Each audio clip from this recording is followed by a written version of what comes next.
วันนี้ก็จะมาเรียนเกี่ยวกับวิทยาศาสตร์อันนี้ก็อยู่ในห้องน้ำผมไปเติมน้ำนะครับเติมน้ำแล้ววันนี้ก็ไม่ต้องปิดฝาอย่าลืมก่อนที่จะทำนะวันนี้จะมาทำพายุอยู่ในน้ำเฮ้ยมันอยู่ได้จริงหรือเปล่าบอกได้เลยว่าได้จริงครับก่อนที่จะไปทำครับอย่าลืมกดไลค์ให้ถึง1,000 ไลค์ก็อย่าลืมกดซับสไครต์นะครับกดตรงนี้เลยซับสไครต์ซับเลยซับเลยซับเลยแล้วอย่าลืมกดรูปกระดิ่งนะครับเพื่อไม่รับการแจ้งเตือนกับผมครับมาเดิมนะครับก่อนนี้ครับปีนี้แบบนี้ก็หมุนแล้วก็ปล่อยเห็นไหมครับเป็นพายุเห็นไหมครับมันเป็นได้ไงเดี๋ยวเราเอากันหน่อยครับก็เติมน้ำเติมน้ำอยู่ข้างหลังกล้องครับนี่น้ำเราเดิมหรือน้ำไม่เราเดิมก็ได้ครับอย่าเต็มเลยนะครับเอาวางอย่างนี้แล้วก็หมุนครับหมุนท่าไหนก็ได้ครับต้องปล่อยครับมันยังไม่เป็นครับมันยังไม่เป็นครับเดี๋ยวดูเลยเดี๋ยวเรามาดูใหม่นะไม่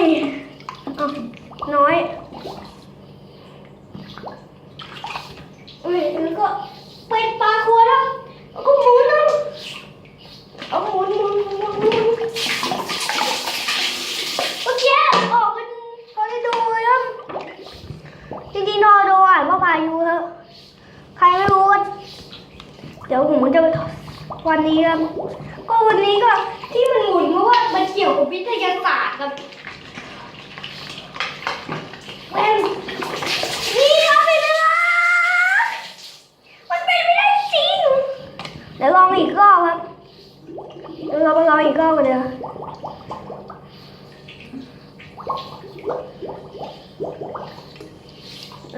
น้ำประมาณนี้ไฟฟ้าขวดเอามาหมุนหลุดนะเปียกเลยแล้วก็ไปเปลี่ยนเสื้อผ้าอยากเปลี่ยนด้วยมันตึงมากอยากเปลี่ยนด้วยแล้วก็เติมแล้วไปไม่ต้องแต่งแล้วประมาณนี้ก็ได้ครับเนี่ยหมุนแล้วก็ปล่อยนี่เราไม่ต้องเป็นเลยไม่ต้องมันได้ยังไงก็เดี๋ยวเราเลยแล้วก็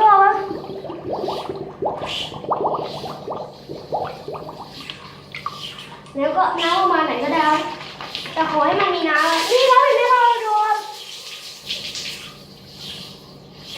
แล้วนี้ก็ขอลาไปก่อนครับวันนี้ขอลาไปก่อนสวัสดีครับ